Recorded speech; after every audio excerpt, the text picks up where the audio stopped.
Baking soda and vinegar. Sometime between day 7 and day 8 of the nationwide shutdown, my 2.5-year-old, Lyndon, discovered the mysteries of baking soda and vinegar. This is a classic us adults take for granted. Adam, Dad, who, like many other teachers nationwide, was sent home on Friday and was told school would be closed as a novel coronavirus was spreading rapidly throughout the Midwest.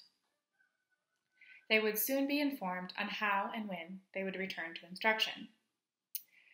That left us without daycare, and like many parents, scrambling to make a plan.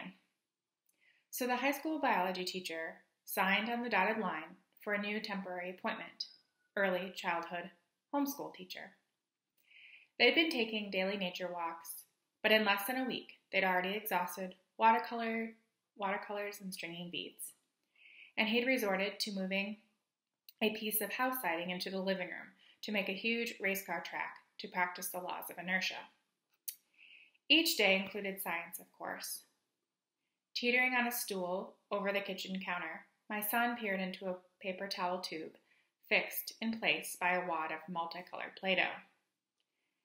Adam mirrored what to do, telling Lyndon to pour a vial of vinegar into the tube. Lyndon motioned impatiently, with his hands exclaiming, "My turn, my turn," sloshing the vinegar on the counter. Not quite sealed, the vinegar seeped out the bottom, expanding the puddle on the counter. Next, Lyndon wrapped his pudgy fingers around a tablespoon and shoved it inside the yellow box marked baking soda. Scraping the sides, he pulled out a heaping piece of baking soda. Adam onlooked. The only time I remember Adam working with little kids was about 7 years before, during a short substitute teaching stint. We'd moved back to my hometown, and neither one of us could find reliable work. He turned to substitute teaching. At first, he was very desperate to take any open position, including subbing for kindergarten music class. Adam was in sing-song mode the whole week, putting his melodies to questions like, "What shall we have for dinner?" I thought our life was going to be a permanent musical. But teaching your own kid is different, and Adam meant business. There would be minimal screen time and a focus on the core content. After learning he'd be home for at least a week with Lyndon, Adam scoured online lesson plans and outlined his ideas. He appointed me head of school and had me review. Too heavy on biology? How would this physics lesson go over? We need more focus on the arts. The vinegar permeated the kitchen, reminding me of a combination of chemistry class and homemade potato salad. Adam asked Lyndon, "What do you think is going to happen when we pour the baking soda into the tube?" Lyndon looked up at Adam, puppy dog-eyed. "I don't know." He tipped the tablespoon into the tube.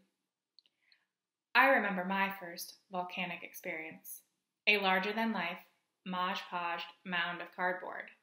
The teachers went to great lengths to maximize the dazzling effects, letting us kids paint it with earthy tones, laying fake grass and rocks. They must have talked about volcanoes prior, and how unexpectedly they rumble and spew the earth's hot gizzards. A class full of preschools pensively waited for a ring of fire. Foam and bubbles started to emerge from the tube. Lyndon gasped, jolting backwards, nearly falling off the stool. He turned, reaching for Adam with open arms. Adam grabbed him and pulled him close. The volcano fizzled and sputtered to a stop. "Would you like to do that again, Lyndon?" A little grin formed at the edge of his mouth, and he slowly nodded his head in agreement.